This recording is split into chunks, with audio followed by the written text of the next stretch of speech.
So I just want to jump in real quick this morning, and then we'll reveal the title here in a little while. So I love the Bible. There's so many things in this book that I love. And did you know, it's just human nature that when you like something or someone, you will defend them no matter what. You know what? And if you don't like something or someone, you will attack it. I can apply this to any area of life. Your favorite sports star, you will defend them. You know, is it Michael Jordan who's the greatest? Is it LeBron James? And whatever camp you're in, you're going to attack this person and you're going to promote this person. Michael Jordan, I agree. Hey, I could get in, you could apply it to politics. I like playing devil's advocate when somebody's like, I hate this president. And I always say, well, who's your favorite president? And then they tell me, and I'm like, oh, I could tell you some bad things about that president. But, you know, we just pick and we choose what we like and what we don't like. And what I wanted to focus on this morning is I love talking about, I've told you guys this a million times, when I'm reading this book, I like the happy verses. I like the verses on blessing, abundance, favor. But I have to tell you something. There's many verses in this Bible that I don't like in my flesh. It stretches me. But I would dare say that the most life-changing verses in this book are going to be the ones that are hardest for you to put into practice. They're going to be the ones that are hardest to follow. But I came to ask you this morning, do you truly believe, because we'll all say yes, do you truly believe that God, when He asks you to do these hard things, that He knows what is best for you even more than you do? It's hard, but we got to trust Him. I've oftentimes realized that the verses that challenge or offend me the most are for two reasons. One, you need to check yourself when you're offended, because are you offended at what was said, or are you offended because it's true in your life? Many times in this book when God says you don't need to be doing that, well, that offends me because I'm doing that. And I don't want to change. Maybe that's the one reason. Or the other is because you didn't dive into the context of the scripture or the passage. You read it, you passed by, and you said, well, that's just how it is. I want to read you a verse out of Matthew chapter 16, verse 23, New King James Version. See, Daryl's rubbing off on me. Y'all didn't know I spit a little New King James, did you? It says, verse 23, it says, but he turned and said to Peter, get behind me, Satan. You are an offense to me, for you are not mindful of the things of God, but the things of men. What did I just read? Can you imagine? I always say this because I'm an associate pastor. My job is to lift Daryl and Julie up. My job is to do things that they need help with. But guess what? My job is also to clean up PR messes. So when Daryl gets up here and gives a hard word, I'm like, he was just kidding. The PR mess with this verse. Peter is one of my favorite people in the Bible because he's blunt and he's emotional and he goes with whatever he's feeling, and I can relate to that so much. But in this verse, he's going to Jesus and he's like, listen, you don't need to die. You need to become king here on earth, and you need to bring your kingdom, and you need to rule over the Romans, and we need to defeat them. And Jesus looks at him in this moment and says, get behind me, Satan. Can you imagine if Pastor Daryl was up here preaching and Julie interrupts him?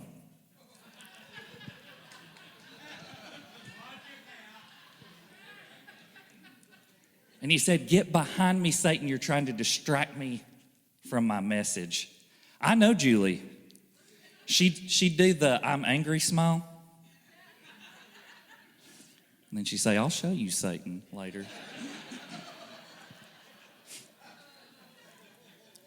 But see, when you read this verse, if you really break it down, what Jesus was doing is Satan was using Peter in this moment because Satan was appealing to Jesus, and Jesus was wrestling with, I know what God wants me to do, but I really don't want to go to the cross. I really don't want to have to go through all these things. And Peter's over here saying, you don't have to. It can be great. You don't have to die for the sins of the world. And Jesus in this moment spiritually says, you are not Peter right now. Get behind me, Satan. We could apply this to so many verses in the Bible. Daryl and I, we like to joke about it all the time. The Sermon on the Mount. I love it. Jesus has one of the greatest fish fries in history. How many of you know if you feed people first, then you can tell them hard truths?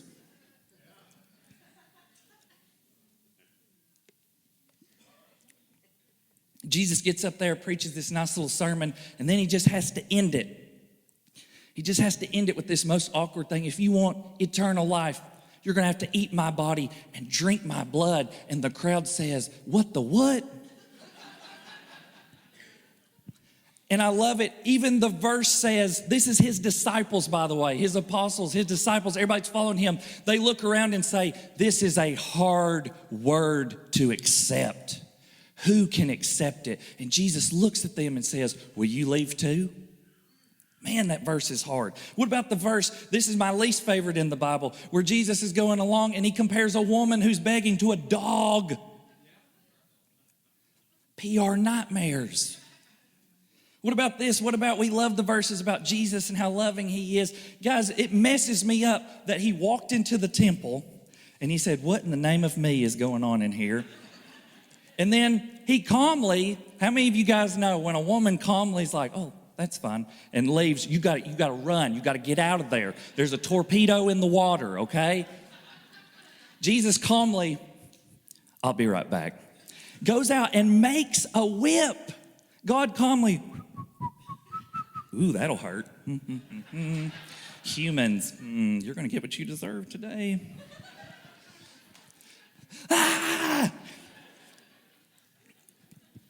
I mean, imagine the disciples are in town and they're like, man, I've been following this guy. He just has the love of God all over him. And you hear commotion in the temple down there and you're like, what happened? Jesus is like, I feel better after all that. I could go on and on.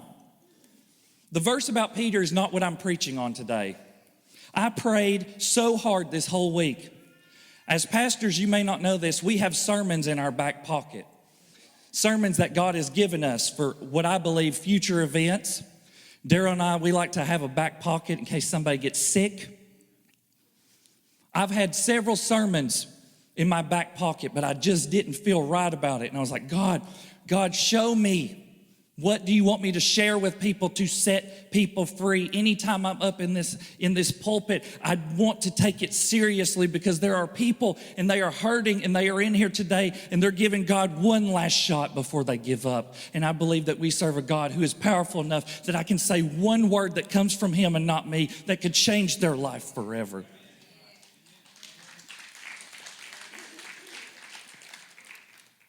And what God took me to, I call my message the burial.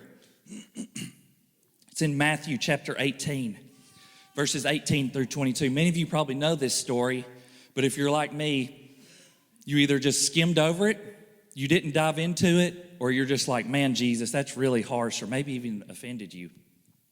It starts in verse 18. It says, when Jesus saw the great multitudes about him, he gave a command to depart to the other side. Then a certain scribe came and said to him, Teacher, I will follow you wherever you go. And Jesus said to him, foxes have holes, birds of the air have nests, but the Son of Man has nowhere to lay his head. Then another of his disciples said to him, Lord, let me first go and bury my father. But Jesus said to him, follow me and let the dead bury their own dead. Jesus. Woo! Sometimes there's just no words. Sometimes I just want to rip that page out of my Bible and be like, that's just a mistranslation. He would never say that. I mean, I know I use Pastor Daryl a lot. I mean, just imagine Pastor Julie's up here. And someone comes up to her after service, said, that just blessed me so much. And I need to ask you a favor. Someone really close to me who I love just passed away. I was wondering, because you're so funny and you love God and all that you've been through, you have such an amazing testimony. Will you come do the funeral? And Julie goes, absolutely not. Let the dead bury their own dead. And then immediately I would jump in and be like, she's kidding. I'll do it. Why did you say that?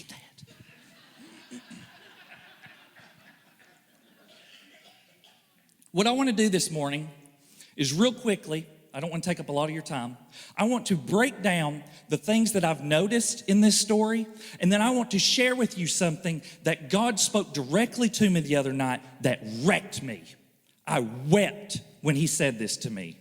How many of you know if you will open yourself up to God, he will reveal things that will set you free from your past. He will pull back the layers of that onion. The problem is a lot of people don't even want him to get near the layers of that onion.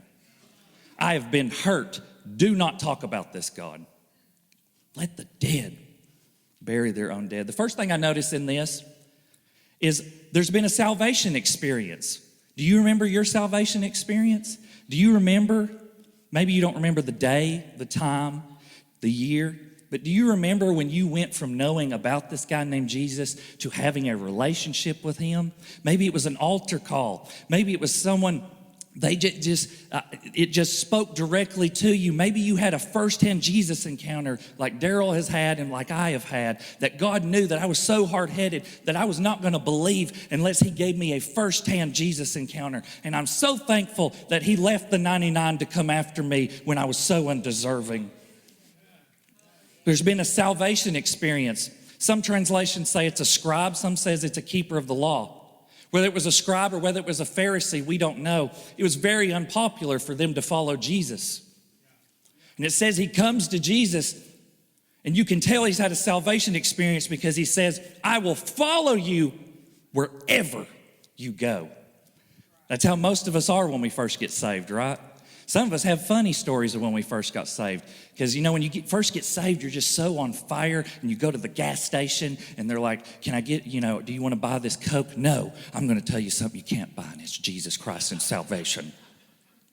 And you go a little overboard, and everybody in that place is like, what a weirdo. Side note, not too long ago, I was preaching at a funeral, and I had the nice button down and the black tie and the black pants, and I went to a gas station down here, and there was two teenage girls, and I was getting some chips, and I could hear them over talking. They go, hey, look, it's a Mormon.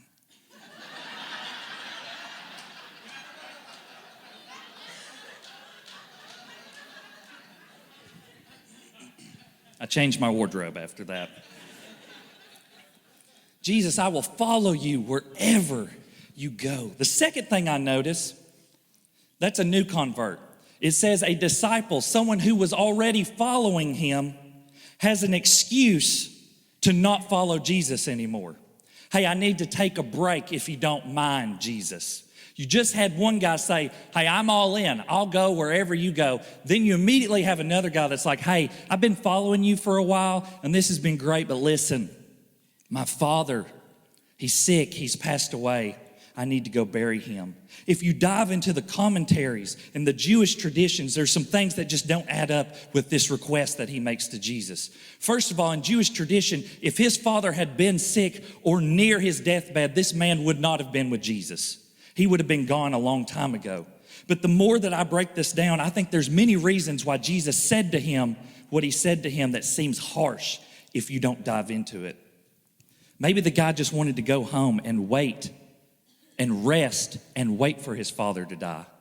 Some commentaries think his father wasn't even really that sick. It was just, hey, my father, he's elder age, and I'm going to go and I'm just going to wait. It may be days, it may be years, but guess what? After he passes away, I'll come back to following you, Jesus. Some commentaries think that he wanted to leave Jesus and stop following him so he could run home real quick and make sure that when his father passed away that he got his cut of the inheritance. You know what I think the real answer is why Jesus said no? It's because Jesus knows our hearts more than we know ourselves most of the time. You ever noticed in this book, everyone had a plan and an idea when they first came to Jesus. Hey, Jesus, what do you think about this? Or, hey, Jesus, will you do this? And every single time, Jesus flips it on its head because he was always addressing a heart issue. The woman that he called a dog, she had a pride issue earlier in her life. I believe that she had even said that to people earlier in her life, and Jesus was giving her a taste of her own medicine. He sees the heart, but I think it's because he knew this guy was going to go back, get comfortable, and never come back to Jesus. And then another thing I noticed, why didn't this guy ask Jesus to go heal his dad? You're with the life source. You've seen the miracles. That's why it sounds like an excuse to me. I have the power to heal your father. No, it's cool. Let me go see him real quick. I'll be right back. Another thing I notice in this story, this is hard. Sometimes God says no. Did you know that? Do you know when you're praying, sometimes God says no? Do you know there's been many times in my life I've said, God, is this okay? And I didn't even wait for the answer. Is this okay? And sometimes, most of the time, he'll say, yeah, it's okay. And then later on, after the train wreck happens, you say, well, God, was this best? No. But you didn't ask me if it was best. You asked if it was okay. There's a lot of things that are okay, but not best. God knows your heart.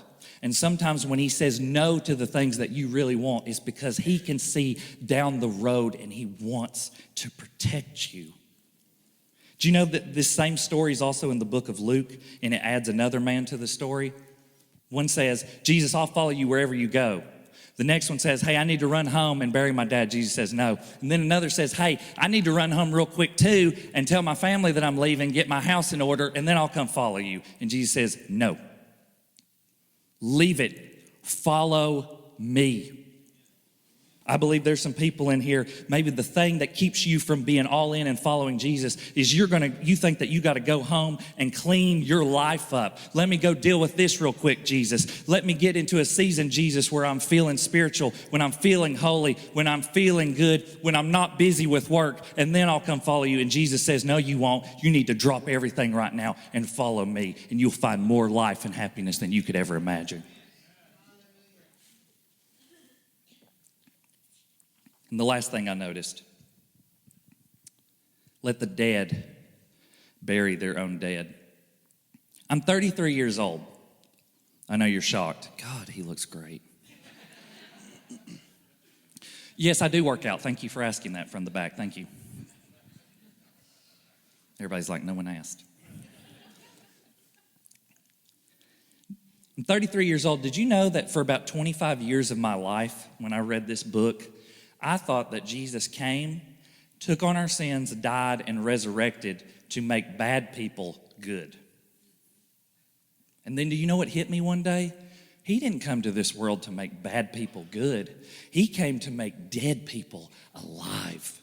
If you don't know Jesus Christ, you are walking around spiritually dead. There are people around our lives every single day out there in the game of life, and they are spiritually dead. And the life source that is in you should make you care enough to tell them about the one who can make them alive again. It's not about bad to good. It's about alive from dead.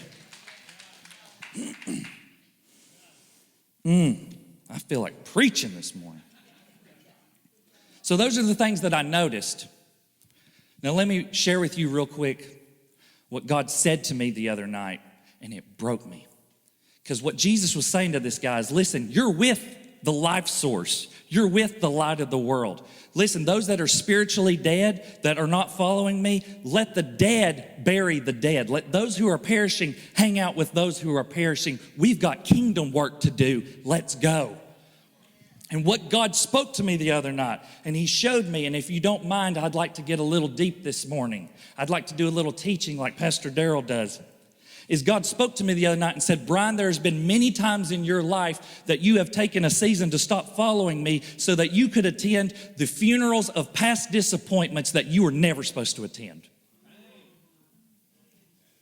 And I was like, now wait a minute, God. Don't you love it when he's like, Brian, you have some cleaning up to do in your life? No, I don't. What'd you say?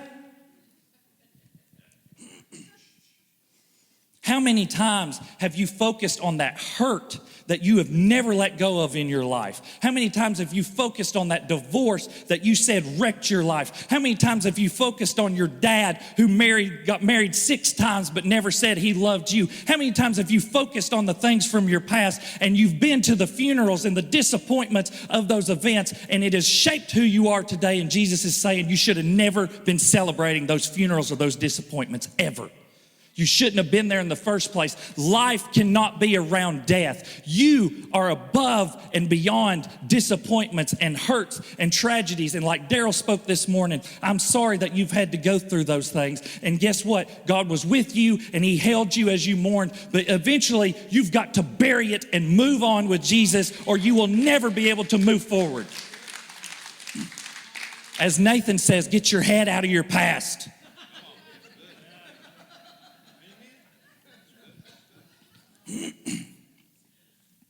What God spoke to me that broke me. And I've spoken on it from this pulpit. I've told y'all the story 1,000 times. You're sick of it probably. 2012 was a horrible year in my life. The Mayans predicted the end of the world. I had no idea that they were predicting the end of Brian's world. That prophecy was only for me. God started speaking to me the other night, and he's like, you always tell people the story of calling off your wedding and how hard it was and how much it hurt. And he started speaking to me. And he said, but Brian, there's something wrong with this. That happened 8 years ago, and yet you will be following me, and there'll be times that you'll say, hey, hang on a second, Jesus, I need to go revisit my pity party. I need to go revisit something hard that I've been through. And Jesus is saying, that's a funeral that you should not be at anymore. You should have never been there in the first place. And you know what? God spoke to me, and I want to say this to somebody in here. A lot of times when God delivers you, you feel like it's abandonment. And God was saying to me, Brian, I didn't abandon you in 2012. I delivered you.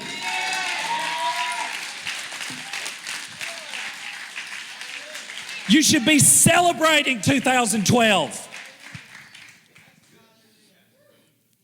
You should be jumping up and celebrating 2012 and no longer giving the enemy the satisfaction of that hard season you went to.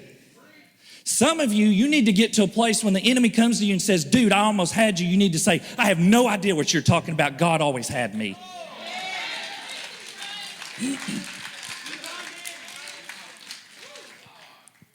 Some of you, something happened in your childhood that has placed you on this road to where you are now. And listen, I'm talking to people, you love Jesus, you're following Jesus, but what he's saying to you is you need to let the dead bury the dead. It's time to bury that. It's time to get over that. It's time to move on, because you know what I've noticed in my life? The more that I'm following Jesus and not looking backwards, I don't have time for bitterness, resentment, unforgiveness, and shame and hurt. I'm following Jesus and I'm not looking back.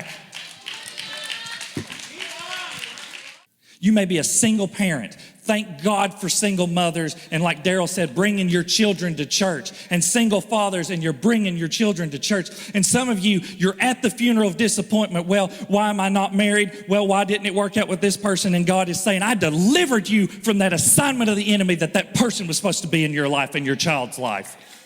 You've got to start looking on the bright side of what God has done in your life. And if you've been at these funerals, see, Jesus said never go to these funerals. If you've been at these funerals, I got some good news for you today. Bury it and let's move on. Bury it and let's move on. Because if you bury it, you can't dig it back up. Some of you need to let the past go once and for all. There's people in here, I talk to people that are hurting all the time. And I know countless women, they were young and they made a mistake and God forgave them and they had an abortion and they're following Jesus and they love Jesus, but they keep trying to make up for this mistake. I'll be right back, Jesus. Let me get my house in order. Let me deal with this shame that I feel for my abortion. And he's looking at you and he's saying, it was a mistake. I love you. I forgive you. Bury it. Let's move on. We've got kingdom work to do.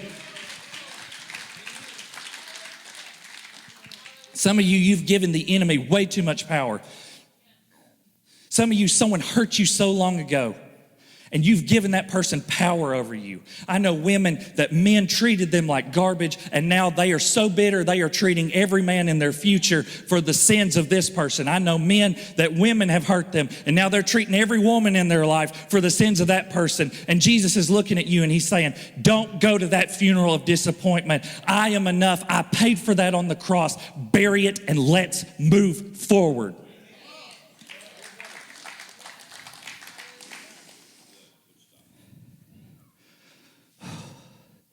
I feel better. Last thing I want to hit on. Following Jesus is uncomfortable. It's supposed to be uncomfortable. Your flesh does not want you following him. The enemy does not want you following him.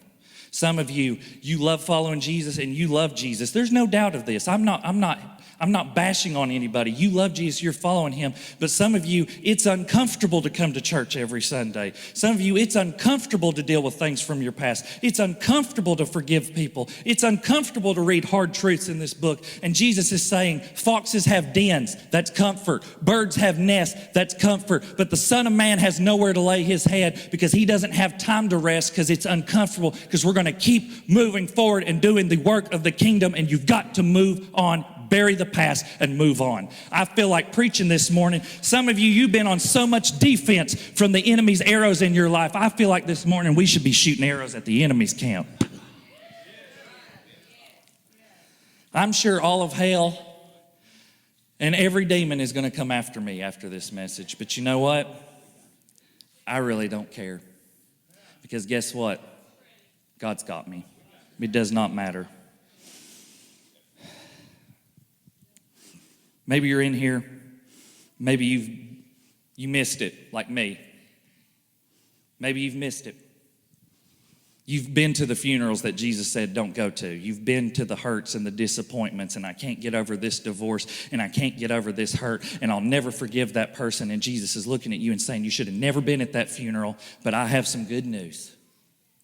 If you've been at that funeral like I've been for the past 8 years, Jesus wants you to know, bury it and let's move forward. The enemy can no longer hurt you. If you leave the funeral, let the dead bury the dead. Let me get you to stand.